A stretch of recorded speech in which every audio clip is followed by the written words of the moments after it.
Queridos alumnos, vamos a iniciar el dictado de la tercera clase de este curso de podadores, que vamos a recordar corresponde a la propuesta educativa del Centro de Formación Profesional 401, suboficial Omar Santiago Cisneros de Quequén, para el ciclo 2020, que por no poderse haber dado en forma presencial, como estaba previsto, se ha reprogramado en este curso virtual a través de 12 sesiones, de las cuales esta es la número 3.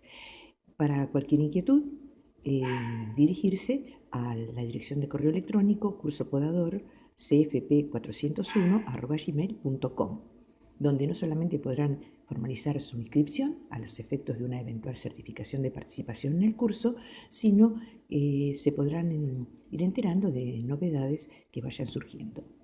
El curso ha sido articulado a partir de la guía de poda del curso 2003, que es una producción del Centro de Formación Profesional, cuya fotocopia pueden adquirir en el Centro de Copiado El Duende, en la ciudad de Necochea, en calle 70, entre 57 y 59, y distintos lugares que se irán habilitando y que se publicarán en nuestra dirección de correo electrónico. Bueno, vamos a continuar con la poda de arbustos, ¿no? Y continuamos ya en la guía de poda, en la página 16, donde habíamos quedado en la última sesión. Bueno, vamos a recordar que los arbustos son formaciones que se caracterizan por iniciarse con una profunda ramificación desde la base. En el lugar de inserción de la raíz, entre la raíz y la parte aérea, es muy ramificada, no un solo eje como en los árboles, sino varios ejes muy numerosos según el tipo de arbusto. Pueden ser semileñosos, más o menos leñosos, y con respecto a la práctica que nosotros estamos trabajando en todo este curso, que es la poda, hay una cuestión fundamental, una diferencia fundamental entre la poda de los arbustos y la poda de los árboles. El arbusto, por esta estructura que acabamos de describir, que nace muy ramificado, como un racimo, como un ramillete de ramas desde la base, y así debe ser manejado y mantenido, por más intensa que sea la poda, o a veces por más desafortunada que sea, al rebrotar por sus medios, recupera el formato original. Y esto marca una diferencia con los árboles. Nosotros habíamos dicho, ustedes recordarán, que el árbol tiene tronco y copa. Ese tronco puede estar vestido, acompañado de ramas laterales o no, pero en determinado momento abre una copa a cierta altura, y si a través de la poda eso se modifica, el árbol no vuelve a recuperar. Por ejemplo, un árbol de línea que lo tenía la copa, se iniciaba a 2 metros, estoy poniendo un ejemplo un poco grosero, se corta al metro, va a armar otra vez la copa, pero al metro, y el árbol va a quedar reducido a esta nueva imagen. No va a armar el tronco libre y la copa a 1 metro. Por eso la poda del árbol es mucho más comprometida que la poda del arbusto. Otra característica interesante para ir diferenciando y teniendo los cuidados correspondientes entre la poda de un arbusto y la poda de un árbol, es que en los arbustos la mayor parte de las ramas tienen el mismo diámetro, algunas un poco más, un poco menos, pero es homogénea la ramificación en general. En cambio, en los árboles tenemos una formación leñosa muy importante, como es el tronco y las ramas principales, y estas a su vez se van adelgazando en ramas más finas y más finas hasta quedar en ramas del tamaño de ramificaciones del tamaño de un hilo, que eso hace la maravillosa estructura de un árbol durante el otoño, esa graduación tan sutil, tan paulatina, que en las podas mal hechas que llamamos tala, esa secuencia tan gradual se interrumpe y tenemos un tronco grueso tronzado donde salen muchas ramas más finas y desordenan totalmente la estructura. Por eso la poda del árbol es mucho más comprometida, tiene que ser mucho más cuidadosa y racionalmente hecha que la poda de un arbusto. No estoy diciendo que se haga mal, pero tolera errores de nuestra parte, Ella subsana nuestras equivocaciones, no así con el árbol. Bueno, entonces, el arbusto, otro error, ya lo hemos planteado, pero hay que decirlo, los arbustos son de gran tamaño. No porque sea arbusto y venga una maceta chica se va a mantener chiquito todo el tiempo. No, un arbusto cuando tiene condiciones desarrolla mucho tamaño, no hay un límite preciso. Puede tener 4 o 5 metros de alto y 6 o 8 metros de ancho y seguir siendo arbusto. ¿Por qué? Porque viene muy ramificado con muchas ramas desde la base, tengámoslo en cuenta. Como es una estructura importante, es el segundo elemento a incorporar en la tarea de composición de un espacio. Ya siempre nos vamos un poquito por el lado del diseño, pero es interesante que los cursos o los conceptos que se den tengan un anclaje en la realidad, si no estamos hablando de pura teoría. Lo primero que tengo que planificar en un espacio que se va a trabajar es la ubicación de los árboles. Cumplido esto, o cuando no hay posibilidad de incorporarlos, por lo que acabamos de decir en las clases anteriores, que el espacio del cual se dispone no permite la implantación de árboles o de un árbol, entonces continúo con los arbustos, que tienen la misma exigencia. Tengo que poner un arbusto que se adapte a las condiciones materiales del espacio de que dispongo. Y después, si completado el árbol y el arbusto, o ante la imposibilidad de ambos, se recurre a especies menores, que son las herbáceas, que también vamos a ver. Pero la secuencia un poco obligatoria es esta. Siempre el árbol, señor del paisaje, recuerden, porque nos da el eje vertical, el que determina que estoy en un volumen, y me impacta la altura de los ojos. Los arbustos en general también cumplen lo mismo, por su tamaño importante, los percibimos sin hacer ninguna maniobra especial con nuestra mirada, llegan hacia nosotros. Y después están las especies menores, generalmente herbáceas, no siempre tampoco. Bueno, aclarado esto, vamos a continuar con ciertas particularidades que hay que observar en la poda de los árboles. De los arbustos, perdón. Habíamos hablado, tanto para árboles como para arbustos, de la sinergia, ¿no es cierto? ¿Qué se hace? En el momento, como la poda en ambos ejemplares impulsa el crecimiento, tengo que acompañar al momento de la naturaleza, o es prudente acompañar a la naturaleza en su momento de crecimiento para que nuestra tarea se vea sinergizada.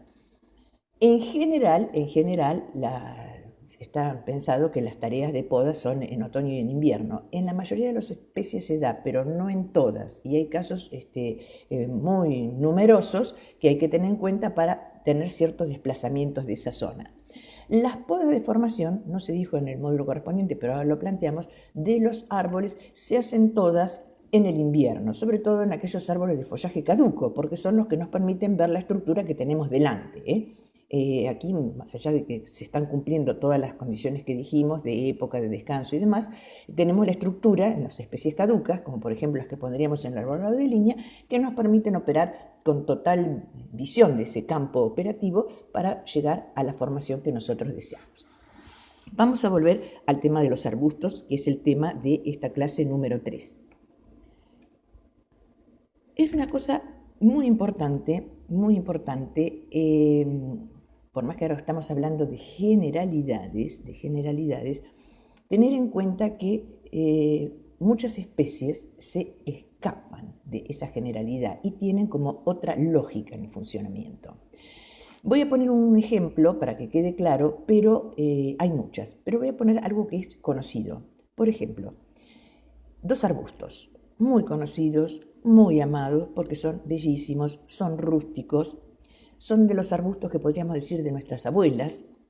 Cuando se habla tanto de la agroecología y de jardines sustentables, una forma muy directa de llegar a ellos, con grandes posibilidades de acierto, es recurrir a los jardines de nuestras abuelas.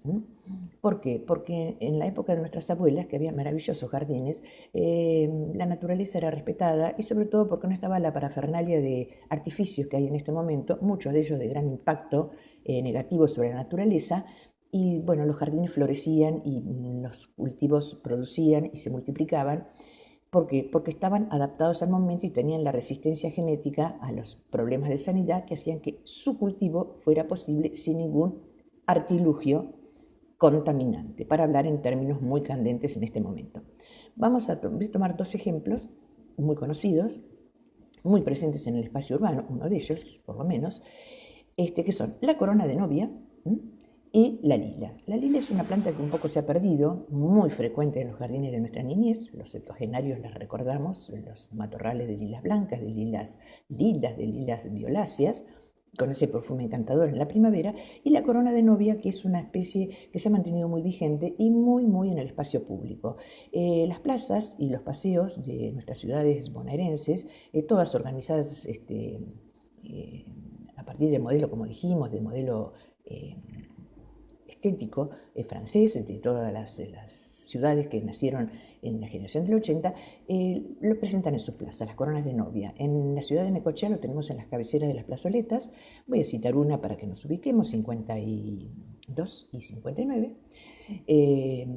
Son esos matorrales que se ponen totalmente blancos en la primavera, al comenzar la primavera. Bueno, son arbustos, ustedes verán que no son de pequeño tamaño. Las coronas de novia en esas plazoletas tienen escala, o sea que se han puesto porque tienen un volumen capaces de modificar el gran espacio que es un cruce de avenidas, la avenida 59 con la calle 52.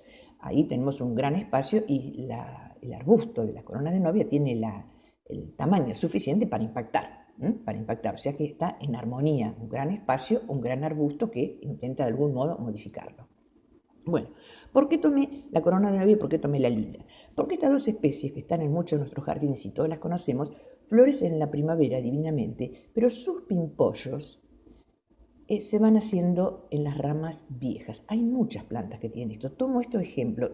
A medida que avancemos en el curso va a haber un pormenorizado estudio de las distintas especies que nos vamos a encontrar, analizaremos su estructura y sugeriremos la época de poda. Pero acá lo tomo para una mirada general.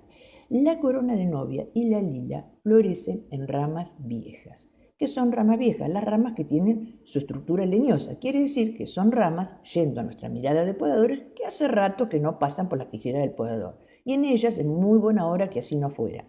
¿Por qué? Porque en esas ramas leñosas, solo en esas ramas leñosas, se van formando las yemas que van a dar la flor, que es el motivo por el cual usamos estas especies.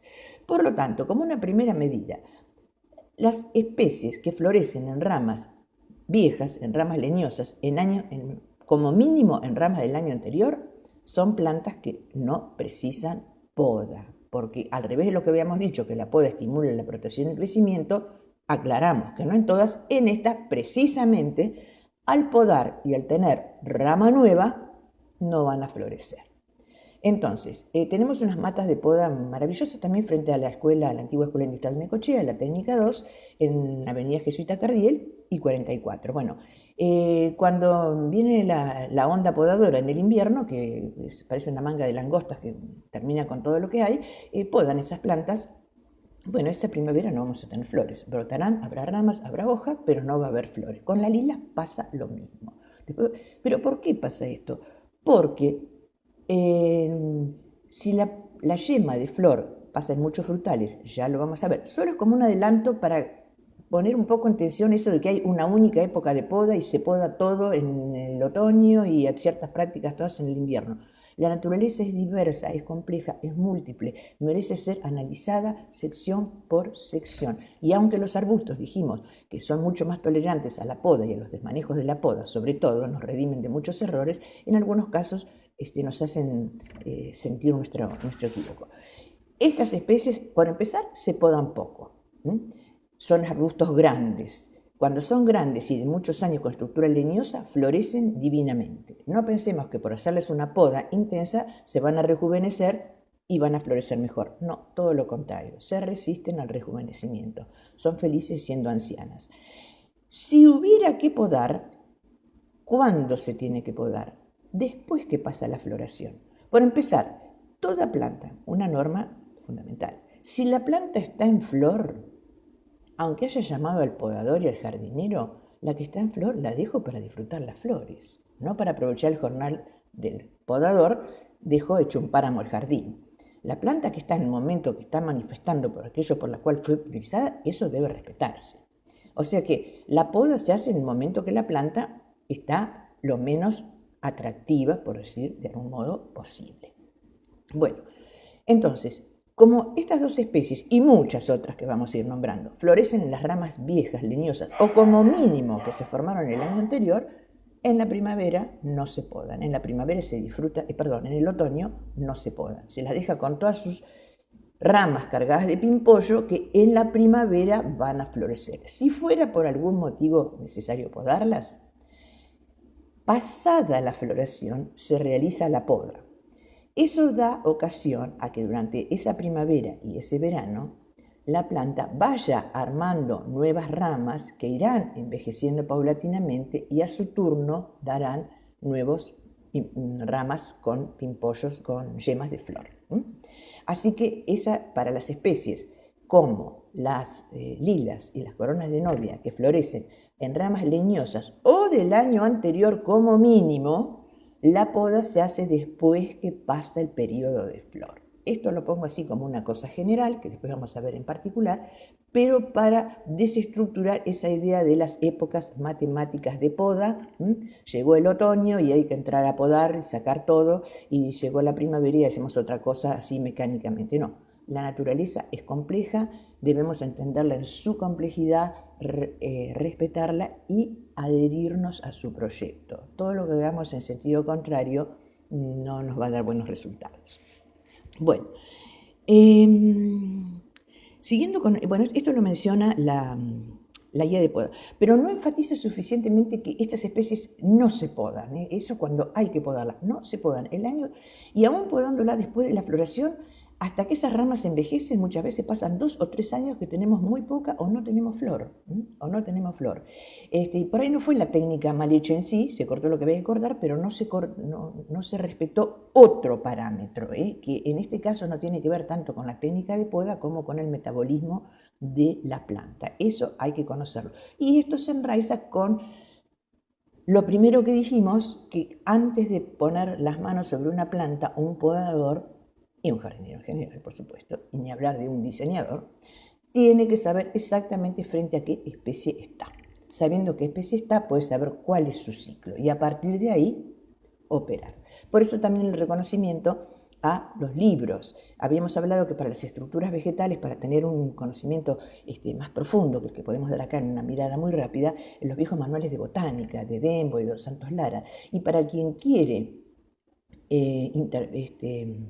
adentrarse un poco en la naturaleza de las especies, en las características de las especies, en cuanto a sus medidas, a su tamaño, a sus zonas de origen, que son las que nos dan una pauta si nuestra propuesta está en función de las posibilidades de esa especie. Bueno, recomendable un clásico de la literatura de jardinería argentina, que es la Enciclopedia Argentina de Agricultura y Jardinería y Agricultura y Jardinería de Lorenzo Parodi. Bueno, tiene no todas, pero la mayor parte de las especies, no solamente ornamentales, ¿no?, sino forestales e industriales de nuestro país, con su nomenclatura. Un poquito más adelante vamos a ir viendo lo importante que es tener el nombre técnico, el nombre científico de cada especie, porque los nombres vulgares son propios de cada región, hay que mantenerlos, pero se correlacionan con un nombre científico que nos da la verdadera posibilidad de conocer profundamente esa especie. Entonces, la Enciclopedia Argentina de Agricultura y Jardinería de Lorenzo Parodi, son 2 volúmenes. Bueno, quien la pueda consultar o quien la pueda tener en su biblioteca tiene un verdadero tesoro del que siempre estará dichoso de poseerlo. Vamos a seguir un poquito con la página 16 de la guía y... bueno, sigue mencionando la poda. Menciona una especie interesante que es representativa de muchas especies. Nosotros hablamos de especies que florecen en una época o en otra época, ¿no? Por ejemplo, volviendo a la corona de novia de la lila, florecen en determinado momento a la salida del invierno y después no florecen más. Pero hay otras especies que florecen todo el año con mayor o menor intensidad y han tomado como un ejemplo la lavanda, pero no cualquier lavanda. Acá tenemos otro caso interesante. La lavanda, todo el mundo la conoce, la lavanda Lucema tiene muchas especies, o subespecies y variedades. Bueno, la lavanda común, la lavándula vera, que es la Lucema, la más clásica, la que se hacían los ramitos para perfumar la ropa, tiene una floración en el verano, exclusivamente. Bueno, entonces florecen las ramas nuevas, se poda en el invierno, a la salida del invierno, y ella va a desarrollar sus ramas, sus flores, va a dar su florada y pasa. Pero muy en cultivo en este momento, una variedad de introducción posterior, no muy reciente, pero muy posterior a la lavándula vera, es la lavándula dentata, que es muy difundida en nuestros jardines porque es de una gran adaptabilidad, una enorme belleza, una gran rusticidad, y tiene dos floraciones, en primavera y en otoño, que los autores de la guía lo han puesto con mucha precisión acá. La primavera y el otoño biológico no coinciden exactamente con la del calendario. A veces para algunas plantas la primavera está antes del 21 de septiembre y en otras está bastante después. Y bueno, con el otoño pasa igual. Pero, por ejemplo, la lavándula dentata, que es la más frecuentemente que vamos a ver nosotros, florece en primavera, florece en el otoño y después tiene una floración más dispersa durante todo el año. Bueno, en esta especie particularmente, sí se cumple como florece en la rama nueva y tiene un crecimiento rápido esa rama nueva y maduran rápidamente las yemas que nos van a dar flor. Después de la primera florada intensa de la primavera, le hago una poda, brota, da nuevas flores y después que dan esas flores en el otoño, puedo podar otra vez y ya estoy lista con la planta para la primavera. Es propio del ciclo de esa planta, pero lo interesante, lo que acá se plantea, es que no puede ser asimilado a cualquier especie. Es asimilada, esa práctica es asimilable a especies de crecimiento similar. Entonces, lo más importante de esta página 16, que está hablando de la poda de los arbustos, sería que, en primer lugar, el arbusto es muy benevolente con el podador. Por más equivocada que esté la poda, en cuanto a la forma, con un tiempo relativamente breve, recupera el perfil original. Esa forma de semiesfera, más o menos aplanada, más o menos compacta, más o menos laxa, la va a recuperar y nos va a redimir de los eventuales errores. Eso por un lado. Y después que tiene según las especies, hay muchas posibilidades de podar los arbustos, pero siempre con la salvedad de que el hecho de que para un arbusto un momento y una técnica sean las adecuadas, no habilita para que todos los arbustos se haga igual. Eso parece redundancia, pero es interesante verlo. Y muchos arbustos, igual que muchos árboles, así como decíamos que un cedro, una araucaria, un abeto no se podan nunca, muchos arbustos tampoco se podan. Hay que ponerlos para que queden en su lugar.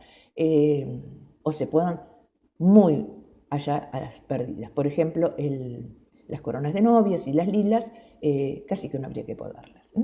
También dijimos que el retirar alguna rama, alguna parte de la planta porque está interfiriendo, porque está molestando ocasionalmente, no significa poda, se corta y punto. Bueno, en esta misma página 16, continuando con la poda, ya nos vamos a especies menores y habla de la poda de herbáceas. Venimos árboles, arbustos, herbáceas. Bueno, ya habíamos dicho que las herbáceas son aquellas plantas que no tienen estructura leñosa. Ven como el leño es el que define un poco esto. No tiene estructura leñosa, por eso lo de herbáceas viene de hierba, de pasto, algo blandito. Algo blandito. Lo cual, y yendo siempre desde la mirada del diseño, no quiere decir que sean de poco tamaño. Hay herbáceas de gran tamaño.